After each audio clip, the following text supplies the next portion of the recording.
Confidence. Everyone wants it. Everyone wishes they had more of it. But most people look for it in the wrong places. They think confidence comes from money, looks, social media followers, or approval from others. And sure, these things might give a temporary boost, but they are fragile. If your confidence depends on them, it can disappear the moment those externals are taken away. Lose money, your confidence collapses. Lose status, it vanishes. Get criticized or rejected, and suddenly you're insecure again. This is why most people's confidence is so fragile. It isn't theirs. It belongs to circumstances outside their control. The Stoics saw confidence differently. To them, real confidence could only come from something stable, something that can't be taken away, your own mind, your ability to reason, and your willingness to act according to your values. That's why Stoic confidence is unshakable. It doesn't rise and fall with opinions, compliments, or failures. It stands like a fortress in the middle of chaos. Let's start with Marcus Aurelius, Emperor of Rome. The most powerful man in the world, and yet in his private journal he wrote, "It never ceases to amaze me. We all love ourselves more than other people, but care more about their opinion than our own." Think about that. You love yourself more than anyone else, but you spend your life trying to impress strangers. You sacrifice your peace to gain their approval. You change your behavior to fit in, and in the end, you wonder why you feel so insecure. Marcus Aurelius saw the problem clearly. As long as your worth depends on what others think, you will never feel steady, because their opinion is not in your control. And anything not in your control can never be a stable foundation. Epictetus, who was born a slave, put it more directly. If you want to improve, be content to be thought foolish and stupid. That is real confidence, the ability to be mocked, misunderstood, even hated, and yet remain calm. Why? Because you know who you are. You know what you stand for, and you don't need strangers to validate you. To Epictetus, if your self-worth rises and falls with public opinion, you're not confident. You're enslaved. True confidence is sovereignty over yourself. Seneca described it this way: "The man who is not puffed up by success nor crushed by failure is the man to admire." This is the heart of Stoic confidence, not arrogance, not bravado, but steadiness. Most people swing between extremes, inflated by praise, destroyed by criticism. The Stoic trains himself to remain balanced. Praise does not intoxicate him. Criticism does not paralyze him. This is unshakable confidence, quiet, calm, grounded. Now let's break this down into practical steps. How did the Stoics actually build this inner strength? And how can we do the same today? Step 1. Detach your worth from externals. Epictetus warned, "If you wish to be invincible, do not enter into a contest where victory is not in your control." Most people base their self-worth on things outside their control: beauty, wealth, status, popularity. But all of these can be lost. If your confidence depends on them, you'll always live in fear. The Stoic solution is simple but powerful. Base your worth only on what is truly yours. Your thoughts, your actions, your choices. Those can never be taken from you. And when you measure yourself only by what's in your control, you become invincible. Step 2. Practice voluntary hardship. Seneca recommended deliberately experiencing discomfort. Once in a while, he said, wear rough clothes, eat simple food, sleep on the ground, and then ask yourself, is this what I feared? The point was not to punish yourself, but to train your mind.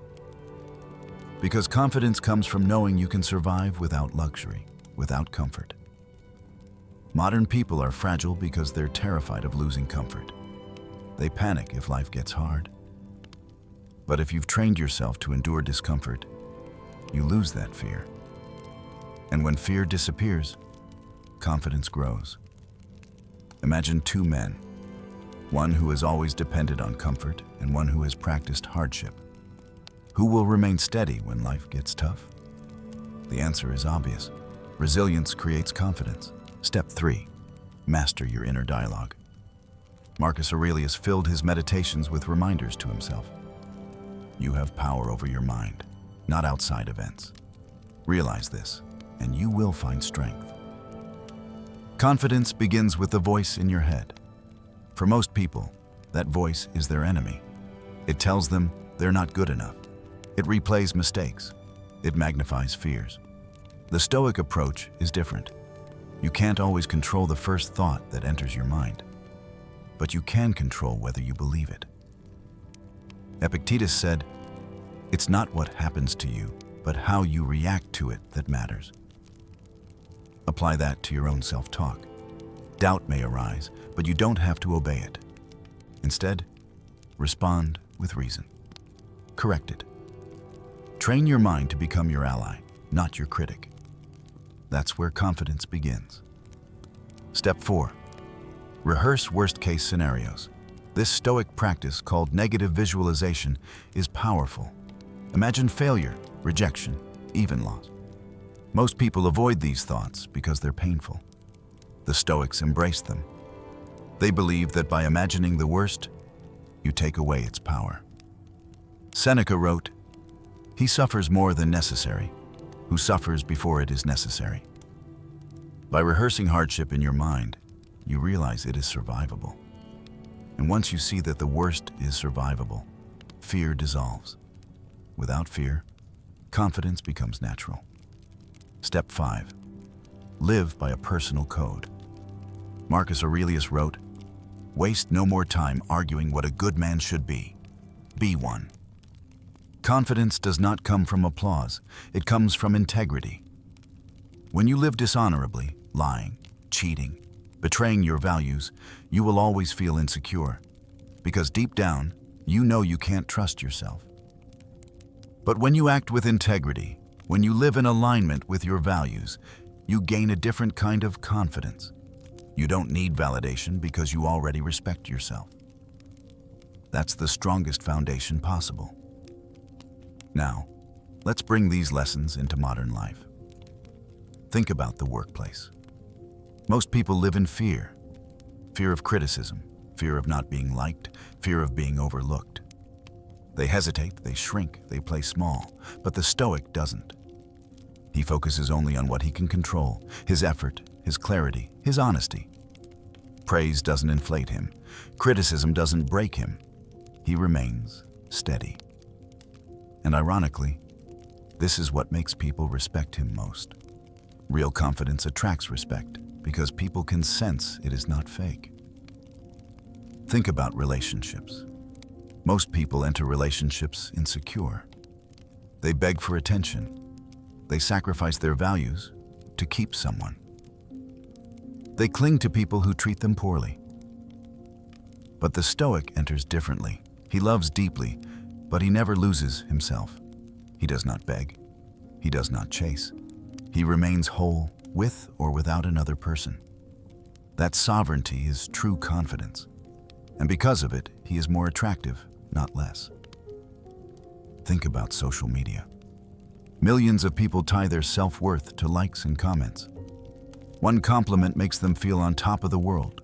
One insult ruins their week. Their confidence is rented from strangers online. Epictetus would laugh.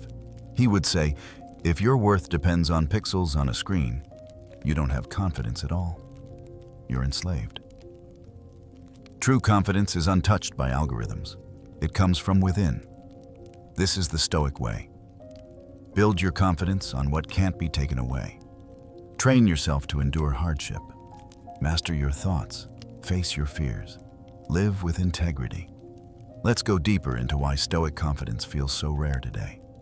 In modern society, almost everything pushes us toward insecurity. Advertising tells you you're not enough until you buy their product. Social media tells you you're not enough until strangers approve of you. Even school and work environments train you to seek external validation through grades, promotions, and applause. The Stoics saw this trap 2,000 years ago. They warn that the man who depends on externals is always a slave. That's why they trained themselves to detach from what is temporary. And that detachment, far from making them cold or emotionless, gave them the freedom to walk through life with calm strength. Marcus Aurelius, for example, faced enormous pressure as emperor. Armies demanded his attention. The Senate often resisted him. His own generals betrayed him. His children died young. And yet, in his journal, he reminded himself daily, "Choose not to be harmed, and you won't feel harmed. Don't feel harmed, and you haven't been." This is one of the most powerful Stoic ideas for confidence. Harm is not what others say or do to you. Harm is what you allow yourself to believe about it. If someone insults you and you choose not to accept it as harm, your confidence remains untouched. This is why the Stoic stands steady in chaos, because he knows his interpretation, not the event itself, determines his state of mind. Seneca also lived under pressure. As an advisor to Emperor Nero, he lived in constant danger. Nero was paranoid, unstable, and cruel. Any day could bring an order for Seneca's execution. Yet Seneca remained calm. He wrote letters to his friends about courage, balance, and inner freedom. He said, "No man is more unhappy than he who never faces adversity, for he is not permitted to prove himself." Notice how he saw hardship not as an obstacle, but as training. Every challenge, every difficulty, was an opportunity to build inner strength. This is a mindset shift that builds confidence. Instead of fearing difficulty, you welcome it as proof of your resilience. Epictetus, born a slave and crippled by his master, might have seemed destined for weakness. But instead, he became one of the most confident voices in history. He taught his students, "You may fetter my leg, but not even Zeus himself can overpower my will." Think about that. A man with no freedom in the external world still claimed absolute freedom in his mind. That is unshakable confidence. Because no matter what was done to him physically, his mind remained his own. His sovereignty could not be taken. And that is the deepest form of confidence a human can have. Now let's turn this into practices you can actually use. Because philosophy is not just theory. It's training for life. Here are practical exercises drawn from Stoicism that you can use to build your own unshakable confidence. First, the practice of morning reflection. Marcus Aurelius began each day reminding himself of the challenges he would face. "Today, I shall meet people who are meddling, ungrateful, arrogant, deceitful, envious, and unsocial." By doing this, he wasn't being pessimistic. He was preparing his mind. He knew that if he expected difficulty, he would not be shocked by it. This builds confidence because you begin the day ready. You expect resistance. You expect judgment. And because you expect it, it no longer destroys you when it arrives. Second, the practice of voluntary hardship. Choose small discomforts to face daily or weekly. Cold showers, fasting, speaking up when you'd rather stay silent, walking instead of driving. These acts may seem small, but they train your nervous system to remain calm under pressure. Each time you endure discomfort voluntarily, you prove to yourself that you can. That proof accumulates, and confidence is nothing more than accumulated self-proof. Third, the practice of journaling. Marcus Aurelius wrote his meditations not for anyone else, but for himself. It was a way to train his mind, to remind himself of truth, to correct his own weaknesses. Journaling is a powerful tool for confidence because it lets you see your thoughts clearly. Instead of being bullied by self-doubt in your head, you put it on paper, examine it, and answer it with reason. This turns your mind from enemy to ally. Fourth, the practice of negative visualization. Spend a few minutes imagining the loss of what you value. your possessions, your reputation, even your loved ones. Not to depress yourself, but to train yourself. Seneca said, "He robs present ills of their power who has perceived their coming beforehand." When you imagine loss, you become less afraid of it. And when you are less afraid, you live with more courage, more gratitude, and more confidence. Finally, the practice of living by a code. Write down your personal principles. What kind of person do you want to be, regardless of circumstances? Honest, disciplined, courageous, compassionate? When you have a code, decisions become easier, and confidence grows because you know you are living in alignment with your values. You respect yourself, and self-respect is the deepest form of confidence.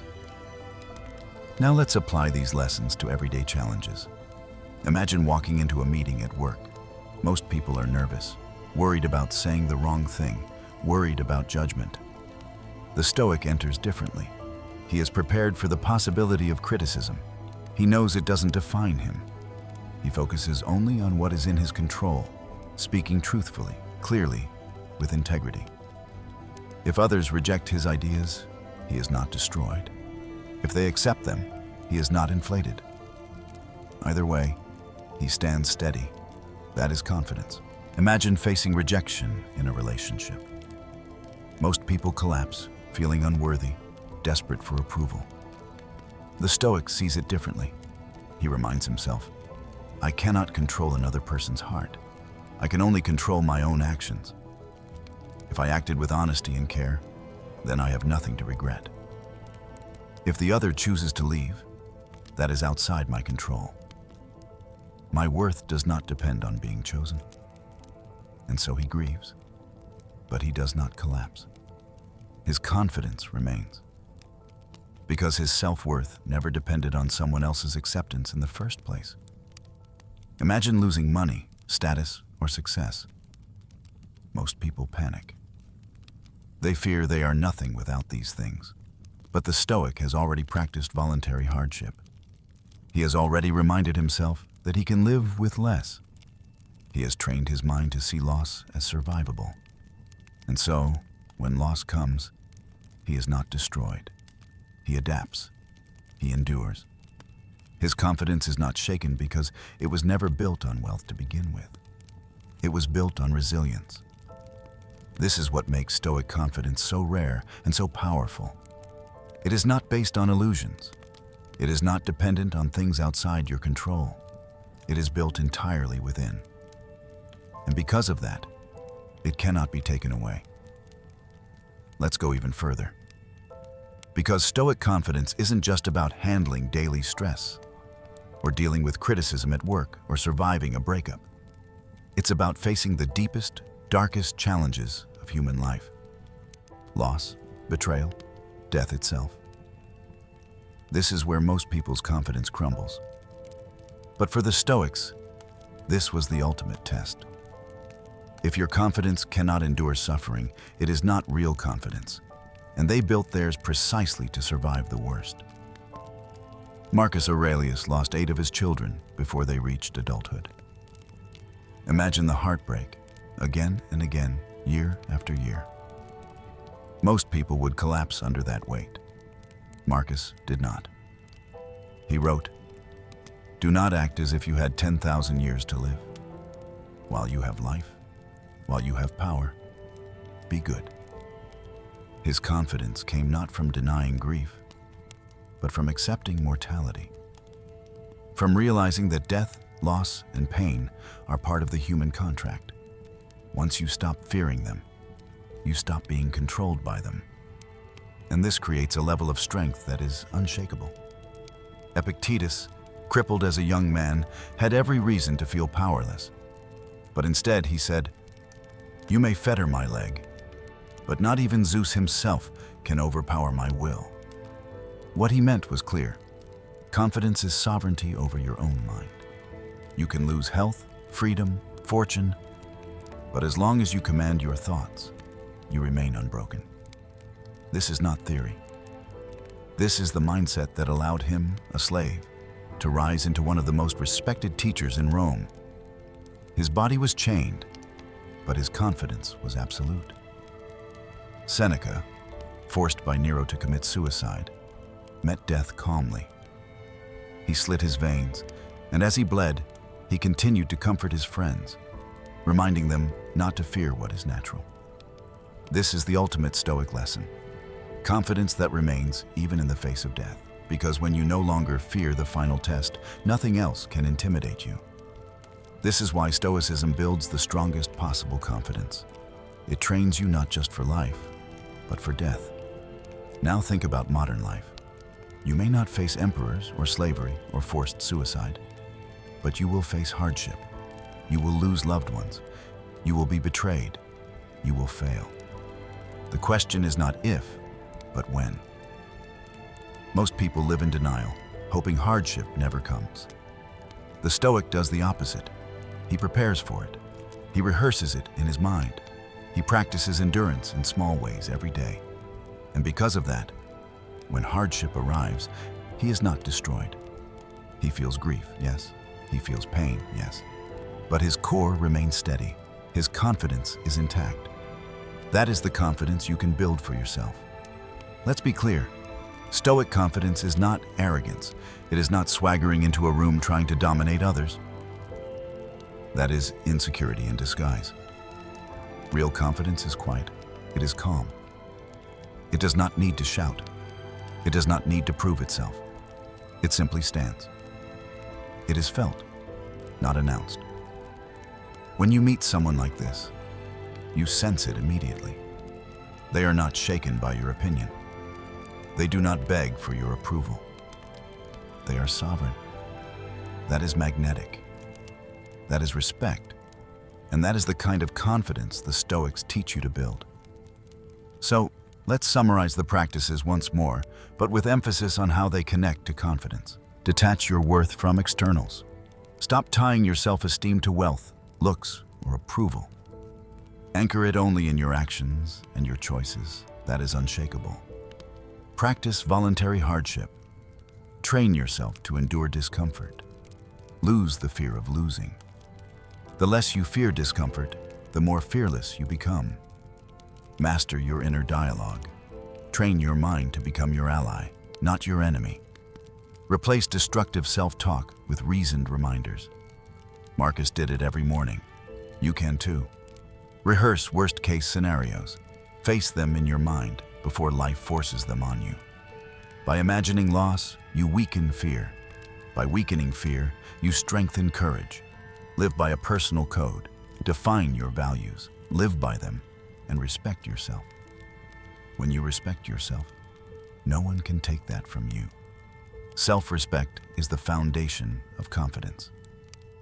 Now here's the deeper truth. Confidence is not built overnight. It's built through small acts of discipline, repeated day after day. Each time you endure a hardship, each time you silence a negative thought, each time you choose courage instead of fear, you lay another brick in the fortress of confidence. Over time, that fortress becomes unbreakable. Imagine yourself a year from now. You've practiced voluntary hardship. You've trained your mind with daily reflection. You've written your principles and lived by them. You no longer panic when criticized. You no longer crumble at rejection. You walk through life steady, calm, unshaken. People notice. They feel it. They respect it. That is the Stoic promise. And here's the final insight. Confidence is not about control over the world. It's about control over yourself. The world is chaotic. You cannot command its storms, but you can command your own ship. You can keep your hand steady on the wheel, no matter how violent the sea. And when you can do that, you have something rarer than fame, wealth, or approval. You have unshakable confidence. Marcus Aurelius reminded himself, "You have power over your mind, not outside events. Realize this, and you will find strength." Epictetus insisted, "No man is free who is not master of himself." Seneca declared, "The man who has conquered himself is truly free. They all pointed to the same truth. Confidence does not come from the world. It comes from within. So the Stoic secret to unshakable confidence is simple, but not easy. Stop chasing validation. Stop running from hardship. Stop betraying your values. Build your life on what is within your control. Train your mind. Face discomfort. Live with integrity. Do this, and you will no longer be fragile. You will no longer be at the mercy of others' opinions. You will carry your confidence with you everywhere, in every situation, until the very end. And when the storms of life arrive, as they always will not collapse. You will stand calm, steady, and unshakable. Because true confidence cannot be given by the world, and it cannot be taken away by the world. It belongs to you and you alone. That is the Stoic secret. If this brought you value, like and subscribe to help spread these ideas. Share it with someone who needs to hear that confidence is earned, not handed out. Train your mind. Build your resilience. Stand tall. See you in the next reflection.